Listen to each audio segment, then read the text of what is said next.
Gare de Culmont-Chalindré au cœur des préoccupations, l'avenir de cette place forte ferroviaire régionale. Les syndicats craignent en fait pour l'emploi. Reportage sur place de Tiffaine Leroux et Stéphane Janesco.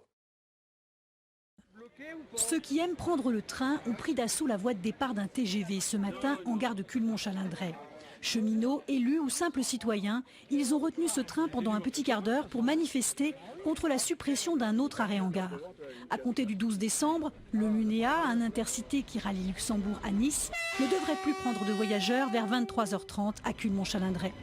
C'est le seul train de nuit qui effectuait cette liaison et qui pour nous était relativement pratique et essentiel. Il est juste prévu de s'arrêter, enfin de passer au raccordement, c'est-à-dire à 200 mètres de la gare, mais ils ne veulent plus faire un arrêt qui durerait un quart d'heure.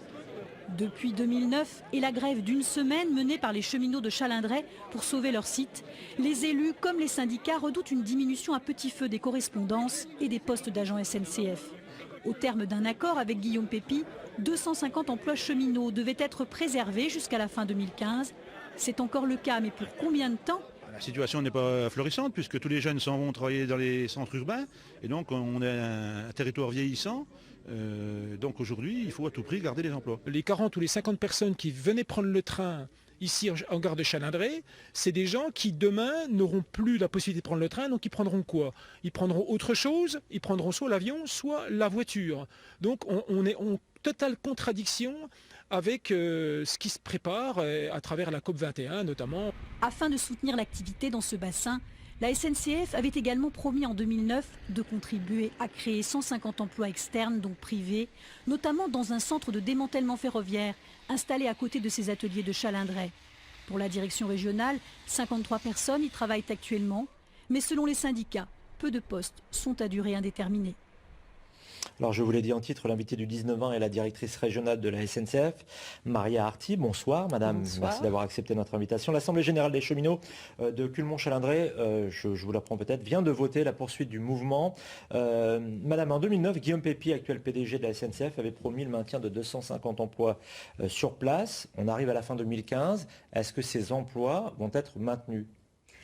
Alors nous nous sommes engagés en 2009 et nous avons tenu nos engagements. Aujourd'hui, fin 2015, nous avons 293 emplois cheminots, nous avons accompagné 150 emplois privés et nous avons 53 emplois dans le centre de démantèlement. Donc le bilan est positif et ce bilan a été possible grâce au travail que nous avons eu avec les élus locaux. Donc c'est une réussite collective. C'était un maintien jusqu'à la fin 2015. Est-ce que ça veut dire que l'année prochaine, dans les années qui vont venir, la SNCF risque de supprimer des emplois, des postes à Chalindré? Parce que c'est ça en fait aujourd'hui l'inquiétude de ces salariés. Effectivement, cette inquiétude, nous l'entendons. D'ailleurs, c'est pour ça que nous nous sommes engagés et que nous tenons nos engagements. Pour l'instant, nous tenons notre objectif. Alors, ils évoquent l'arrêt de Culmont-Chalindré, un arrêt supprimé sur la ligne Luxembourg-Nice. Est-ce que cela va se faire? Est-ce que ça va supprimer des emplois? Alors, aujourd'hui, le sujet, c'est la desserte de Culmont-Chalindré. Nous avons d'abord un TGV que nous avons lancé en 2011, qui rejoint la Lorraine au sud de la France et qui s'arrête tous les jours à Chalindré.